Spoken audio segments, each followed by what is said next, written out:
Chapter 2 of the SS Titanic by Lawrence Beesley. From Southampton to the night of the collision. Soon after noon the whistles blew for friends to go ashore, the gangways were withdrawn, and the Titanic moved slowly down the dock to the accompaniment of last messages and shouted farewells of those on the quay. There was no cheering or hooting of steamers' whistles from the fleet of ships that lined the dock, as might seem probable on the occasion of the largest vessel in the world putting to sea on her maiden voyage. The whole scene was quiet and rather ordinary, with little of the picturesque and interesting ceremonial which imagination paints as usual in such circumstances. But if this was lacking, two unexpected dramatic incidents supplied a thrill of excitement and interest to the departure from the dock. The first of these occurred just before the last gangway was withdrawn. A knot of stokers ran along the quay with their kit slung over their shoulders in bundles, and made for the gangway with the evident intention of joining the ship. But a petty officer guarding the shore end of the gangway firmly refused to allow them on board. They argued, gesticulated, apparently attempting to explain the reasons why they were late, but he remained obdurate and waved them back with a determined hand. The gangway was dragged back amid the protests, putting a summary ending to their determined efforts to join the Titanic. Those stokers must be thankful men today that some circumstance, whether their own lack of punctuality or some unforeseen delay over which they had no control, prevented their being in time to run up that last gangway. They will have told, and will no doubt tell for years, the story of how their lives were probably saved by being too late to join the Titanic. The second incident occurred soon afterwards, and while it has no doubt been thoroughly described at the time by those on shore, perhaps a view of the occurrence from the deck of the Titanic will not be without interest. As the Titanic moved majestically down the dock, the crowd of friends keeping pace with us along the quay, we came together level with the steamer New York lying moored to the side of the dock, along with the Oceanic, the crowd waving good-byes to those on board, as well as they could, for the intervening bulk of the two ships. But as the bows of our ship came about level with those of the New York, there came a series of reports like those of a revolver, and on the quay side of the New York, snaky coils of thick rope flung themselves high in the air, and fell backwards among the crowd, which retreated in alarm to escape the flying ropes. We hoped that no one was struck by the ropes, but a sailor next to me was certain he saw a woman carried away to receive attention. And then, to our amazement, the New York crept toward us, slowly and stealthily, as if drawn by some invisible force which she was powerless to withstand. It reminded me instantly of an experiment I had shown many times to a form of boys learning the elements of physics in a laboratory, in which a small magnet is made to float on a cork in a bowl of water, and small steel objects placed on neighboring pieces of cork are drawn up to the floating magnet by magnetic force. It reminded me, too, of seeing in my little boy's bath how a large celluloid floating duck would draw towards itself, by what is called capillary attraction, smaller ducks, frogs, beetles, and other animal folk, until the menagerie floated about as a unit, oblivious of their natural antipathies, and reminding us of the happy families one sees in cages on the seashore. On the New York there was shouting of orders, sailors running to and fro, paying out ropes and putting mats over the side where it seemed likely we should collide. The tug, which had a few moments before cast off from the bows of the Titanic, came up around our stern and passed to the quay side of the New York stern, made fast to her, and started to haul her back with all the force her engines were capable of. But it did not seem that the tug made much impression on the New York. Apart from the serious nature of the accident, it made an irresistibly comic picture to see the huge vessel drifting down the dock with a snorting tug at its heels, for all the world like a small boy dragging a diminutive puppy down the road with its teeth locked on a piece of rope, its feet splayed out, its head and body shaking from side to side in the effort to get every ounce of its weight used to the best advantage. At first all appearance showed that the sterns of the two vessels would collide, but from the stern bridge of the Titanic an officer directing operations stopped us dead. The suction ceased, and the New York, with her tug trailing behind, moved obliquely down the dock, her stern gliding along the side of the Titanic some few yards away. It gave an extraordinary impression of the absolute helplessness of a big liner in the absence of any motive power to guide her. But all excitement was not yet over. The New York turned her bows inward towards the quay, her stern swinging just clear of and passing in front of our bows, and moved slowly head on for the Teutonic lying moored to the side. Mats were quickly got out and so deadened the force of the collision, which from where we were seemed to be too slight to cause any damage. Another tug came up and took hold of the New York by the bows, and between the two of them they dragged her round the corner of the quay, which just here came to an end on the side of the river. We now moved slowly ahead and passed the Teutonic at a creeping pace, but notwithstanding this, the latter strained at her rope so much that she heeled over several degrees in her efforts to follow the Titanic. The crowd were shouted back. A group of gold-braided officials, probably the harbor master and his staff, standing on the seaside of the moored ropes, jumped back over them as they drew up taut to a rigid line and urged the crowd back still farther. But we were just clear, and as we slowly turned the corner into the river, I saw the Teutonic swing slowly back into her normal station, relieving the tension alike of the ropes and of the minds of all who had witnessed the incident. Unpleasant as this incident was, it was interesting to all the passengers leaning over the rails to see the means adopted by the officers and crew of the various vessels to avoid collision, to see on the Titanic's docking bridge, at the stern, an officer and seaman telephoning and ringing bells, hauling up and down little red and white flags as danger of collision alternately threatened and diminished. No one was more interested than a young American movie photographer, who, with his wife, followed the whole scene with eager eyes, turning the handle of his camera with the most evident pleasure as he recorded the unexpected incident on his films. It was obviously quite a windfall for him to have been on board at such a time, but neither the film nor those who exposed it reached the other side, and the record of the accident from the Titanic's deck has never been thrown on the screen. As we steamed down the river, the scene we had just witnessed was the topic of every conversation. The comparison with the Olympic Hawk collision was drawn in every little group of passengers, and it seemed to be generally agreed that this would confirm the suction theory which was so successfully advanced by the cruiser Hawk in the law courts, but which many people scoffed at when the British Admiralty first suggested it as the explanation of the cruiser ramming the Olympic. And since this is an attempt to chronicle facts as they happened on board the Titanic, it must be recorded that there were among the passengers, and such of the crew as were heard to speak on the matter, the direst misgivings at the incident we had just witnessed. Sailors are proverbially superstitious. Far too many people are prone to follow their lead, or, indeed, the lead of anyone who asserts a statement with an air of conviction and the opportunity of constant repetition. The sense of mystery that shrouds a prophetic utterance, particularly if it be an ominous one, for so constituted apparently is the human mind that it will receive the impress of an evil prophecy far more readily than it will of a beneficent one, possibly through subservient fear to the thing it dreads, possibly through the degraded morbid attraction which the sense of evil has for the innate evil in the human mind, leads many people to pay a certain respect to the superstitious theories.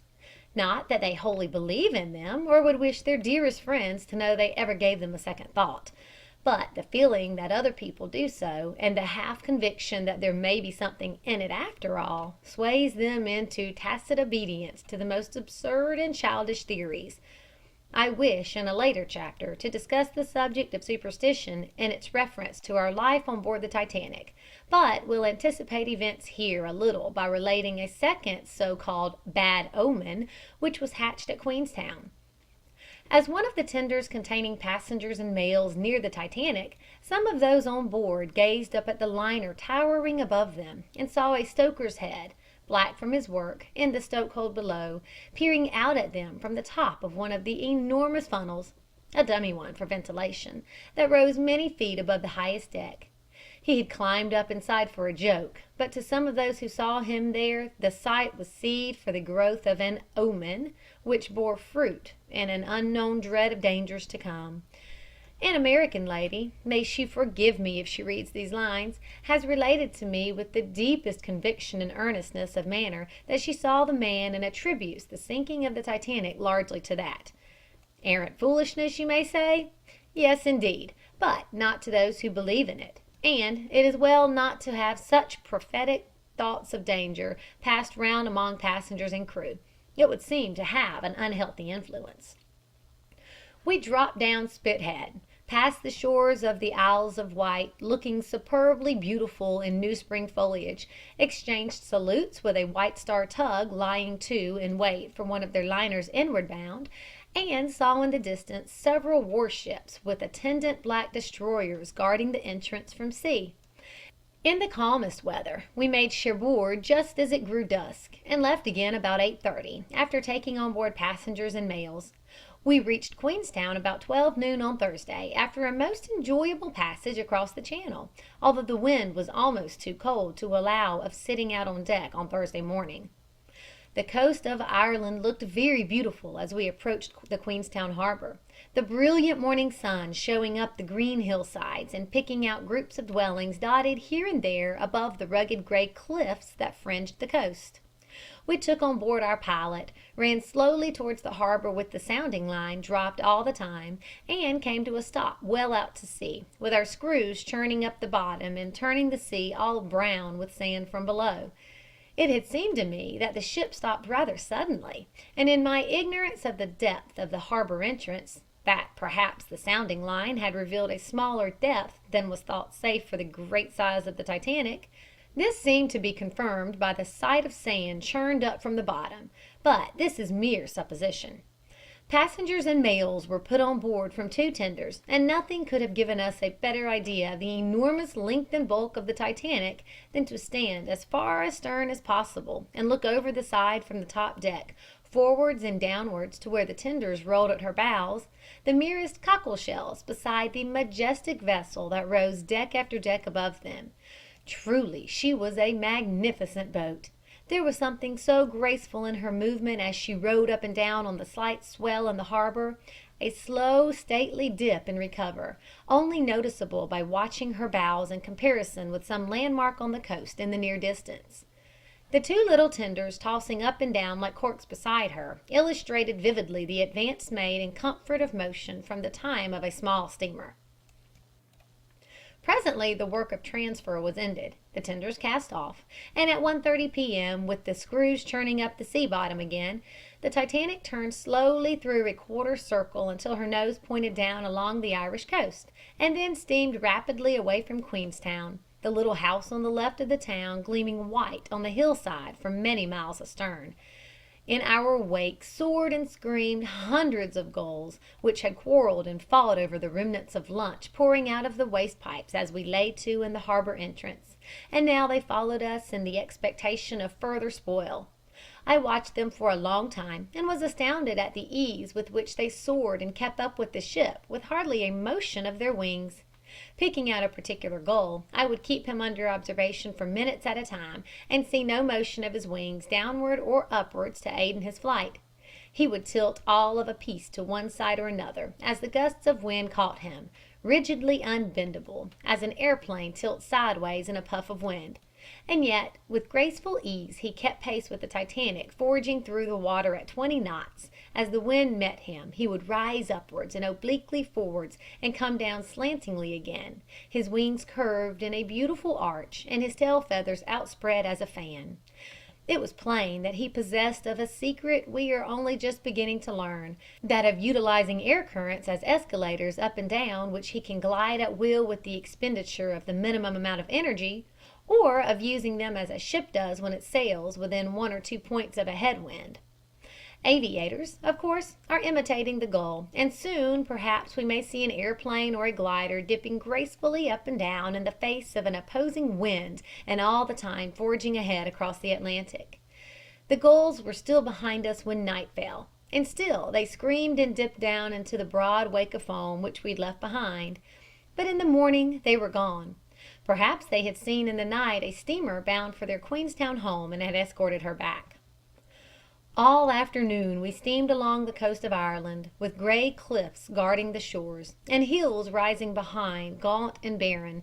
As dusk fell, the coast rounded away from us to the northwest, and the last we saw of Europe was the Irish mountains, dim and faint in the dropping darkness. With the thought that we had seen the last of land until we set foot on the shores of America, I retired to the library to write letters, little knowing that many things would happen to us all, many experiences, sudden, vivid, and impressive to be countered, many perils to be faced, many good and true people for whom we should have to mourn, before we saw land again. There is very little to relate from the time of leaving Queenstown on Thursday to Sunday morning. The sea was calm, so calm, indeed, that very few were absent from mills. The wind westerly and southwesterly, fresh, as the daily chart described it, but often rather cold, generally too cold to sit out on deck to read or write, so that many of us spent a good part of our time in the library, reading and writing. I wrote a large number of letters and posted them day by day in the box outside the library door. Possibly they are there yet. Each morning the sun rose behind us in a sky of circular clouds, stretching round the horizon in long narrow streaks and rising tier upon tier above the skyline, red and pink and fading from pink to white as the sun rose higher in the sky. It was indeed a beautiful sight to one who had not crossed the ocean before, or, indeed, been out of sight of the shores of England, to stand on the top deck and watch the swell of the sea extending outwards from the ship in an unbroken circle until it met the skyline with its hint of infinity. Behind, the wake of the vessel, white with foam where, fancy suggested, the propeller blades had cut up the long Atlantic rollers, and with them made a level white road bounded on either side by banks of green, blue, and blue-green waves that would presently sweep away the white road, though as yet it stretched back to the horizon and dipped over the edge of the world back to Ireland and the gulls, while along it the morning sun glittered and sparkled. And each night the sun sank right in our eyes along with the sea, making an undulating, glittering pathway, a golden track charted on the surface of the ocean, which our ship followed unswervingly until the sun dipped below the edge of the horizon, and the pathway ran ahead of us, faster than we could steam, and slipped over the edge of the skyline, as if the sun had been a golden ball, and had wound up its thread of gold too quickly for us to follow.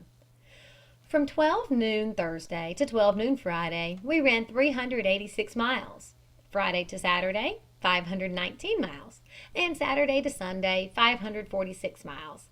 The second day's run of 519 miles was, the purser told us, a disappointment, and we should not dock until Wednesday morning instead of Tuesday night as we had expected.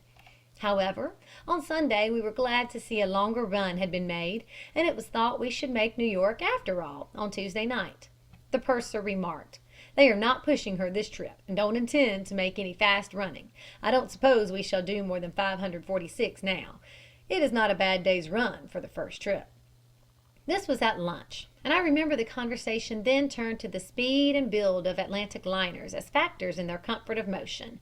All those who had crossed many times were unanimous in saying that the Titanic was the most comfortable boat they had been on, and they preferred the speed we were making to that of the faster boats, from the point of view of lessened vibration, as well as because the faster boats would bore through the waves with a twisted screw-like motion instead of the straight up and down swing of the Titanic. I then called the attention of our table to the way the Titanic listed to port. I had noticed this before, and we all watched the skyline through the portholes as we sat at the purser's table in the saloon. It was plain she did so, for the skyline and sea on the port side were visible most of the time, and on the starboard only sky. The purser remarked that probably coal had been used mostly from the starboard side. It is no doubt a common occurrence for all vessels to list to some degree, but in view of the fact that the Titanic was cut open on the starboard side, and before she sank listed so much to port that there was quite a chasm between her and the swinging lifeboats, across which ladies had to be thrown, or to cross on chairs laid flat, the previous listing to port may be of interest. Returning for a moment to the motion of the Titanic, it was interesting to stand on the boat deck, as I frequently did, in the angle between lifeboats 13 and 15 on the starboard side. Two boats I have every reason to remember, for the first carried me in safety to the Carpathia, and it seemed likely at one time that the other would come down on our heads as we sat in 13 trying to get away from the ship's side, and watched the general motion of the ship through the waves resolve itself into two motions. One, to be observed by contrasting the docking bridge from which the log line trailed away behind the foaming wake with the horizon, and observing the long, slow heave as we rowed up and down. I timed the average period occupied in one up and down vibration, but do not now remember the figures. The second motion was a side-to-side roll, and could be calculated by watching the port rail and contrasting it with the horizon as before. It seems likely that this double motion is due to the angle at which our direction to New York cuts the general set of the Gulf Stream sweeping from the Gulf of Mexico across to Europe. But the almost clock-like regularity of the two vibratory movements was what attracted my attention. It was while watching the side roll that I first became aware of the list to port. Looking down astern from the boat deck, or from B deck to the steerage quarters, I often noticed how the third-class passengers were enjoying every minute of the time. A most uproarious skipping game of the mixed double type was the great favourite, while in and out and roundabout went a Scotchman with his bagpipes, playing something that Gilbert says faintly resembled an air. Standing aloof from all of them, generally on the raised stern deck above the playing field, was a man of about 20 to 24 years of age, well dressed, always gloved and nicely groomed, and obviously quite out of place among his fellow passengers. He never looked happy all the time. I watched him and classified him at hazard as the man who had been a failure in some way at home and had received the proverbial shilling plus third-class fare to America. He did not look resolute enough or happy enough to be working out his own problem. Another interesting man was traveling steerage, but had placed his wife in the second cabin. He would climb the stairs leading from the steerage to the second deck and talk affectionately with his wife across the low gate which separated them. I never saw him after the collision, but I think his wife was on the Carpathia. Whether they ever saw each other on the Sunday night is very doubtful. He would not at first be allowed on the second-class deck, and if he were, the chances of seeing his wife in the darkness and the crowd would be very small indeed. Of all those playing so happily on the steerage deck, I did not recognize many afterwards on the Carpathia. Coming now to Sunday, the day on which the Titanic struck the iceberg, it will be interesting, perhaps, to give the day's events in some detail, to appreciate the general attitude of passengers to their surroundings just before the collision. Service was held in the saloon by the purser in the morning, and going on deck after lunch we found such a change in temperature that not many cared to remain to face the bitter wind, an artificial wind created mainly, if not entirely, by the ship's rapid motion through the chilly atmosphere. I should judge that there was no wind blowing at the time, for I had noticed about the same force of wind approaching Queenstown, to find that it died away as soon as we stopped, only to rise again as we steamed away from the harbor. Returning to the library, I stopped for a moment to read again the day's run and observe our position on the chart. The Reverend Mr. Carter, a clergyman of the Church of England, was similarly engaged, and we renewed a conversation we had enjoyed for some days. It had commenced with a discussion of the relative merits of his university, Oxford, with mine, Cambridge, as world-wide educational agencies, the opportunities at each for the formation of character apart from mere education as such, and had led on to the lack of sufficiently qualified men to take up the work of the Church of England, a matter, apparently, on which he felt very deeply, and from that to his own work in England as a priest. He told me some of his parish problems and spoke of the impossibility of doing half his work in his church without the help his wife gave. I knew her only slightly at that time, but meeting her later in the day I realized something of what he meant in attributing a large part of what success he had as a vicar to her. My only excuse for mentioning these details about the Carters, now and later in the day, is that while they have perhaps not much interest for the average reader, they will no doubt be some comfort to the parish over which he presided and where I am sure he was loved. He next mentioned the absence of a service in the evening, and asked if I knew the purser well enough to request the use of the saloon in the evening, where he would like to have a hymn sing-song. The purser gave his consent at once, and Mr. Carter made preparations during the afternoon by asking all he knew, and many he did not, to come to the saloon at 8:30 p.m. The library was crowded that afternoon, owing to the cold on deck, but through the windows we could see the clear sky with brilliant sunlight that seemed to augur a fine night and a clear day tomorrow, and the prospect of landing in 2 days, with calm weather all the way to New York, was a matter of general satisfaction among us all. I can look back and see every detail of the library that afternoon. The beautifully furnished room, with lounges, armchairs, and small writing or card tables scattered about, writing bureaus round the walls of the room, and the library in glass-cased shelves flanking one side. The whole finished in mahogany, relieved with white fluted wooden columns that supported the deck above. Through the windows there is the covered corridor, reserved by general consent as the children's playground, and here are playing the 2 Navatril children with their father, devoted to them, never absent from them.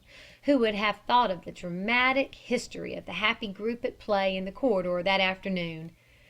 The abduction of the children and niece, the assumed name, the separation of father and children in a few hours, his death, and their subsequent union with their mother after a period of doubt as to their parentage.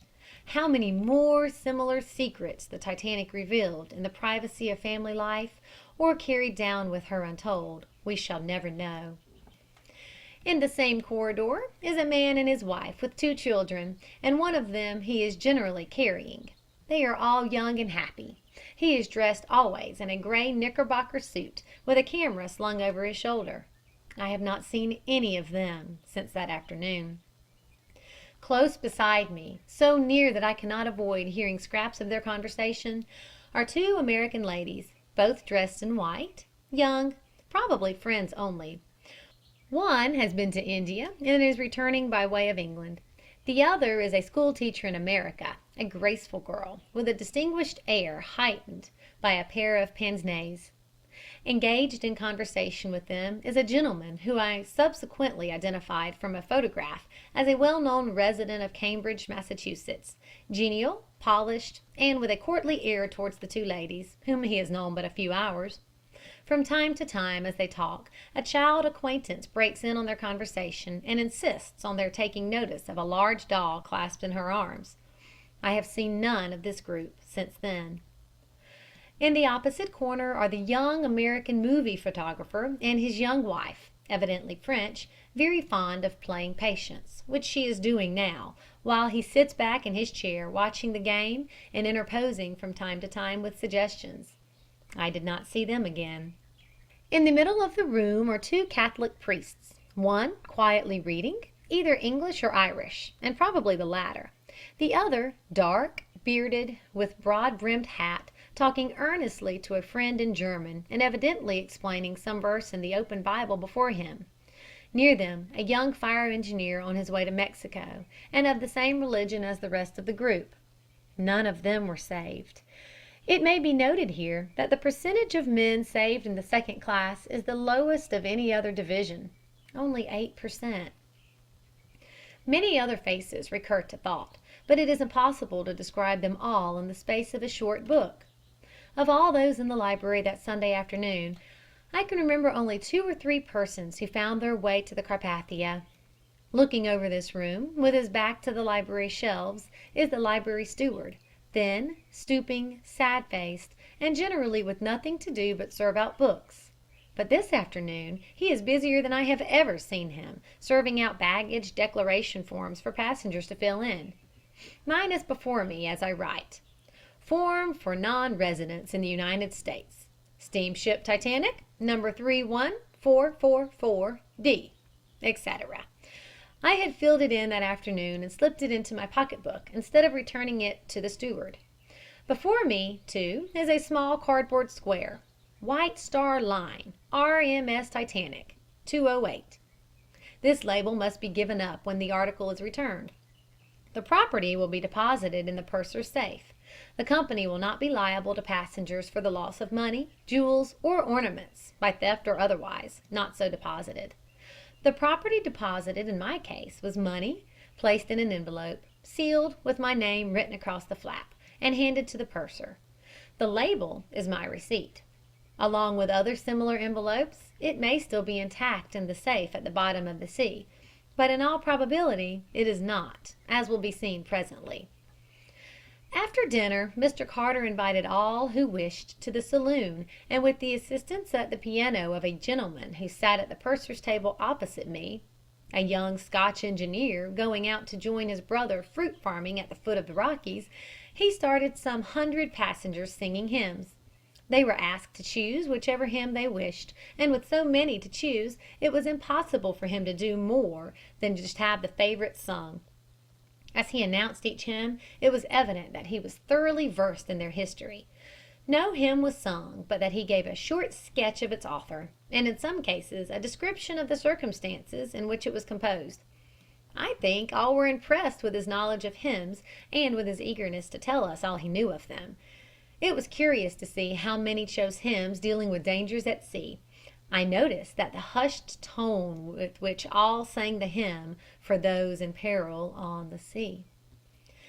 The singing must have gone on until after 10 o'clock, when, seeing the steward standing about waiting to serve biscuits and coffee before going off duty, Mr. Carter brought the evening to a close by saying a few words of thanks to the purser for use of the saloon, a short sketch of the happiness and safety of the voyage hitherto, the great confidence all felt on board this liner with her steadiness and her size, and the happy outlook of landing in a few hours in New York at the close of a delightful voyage.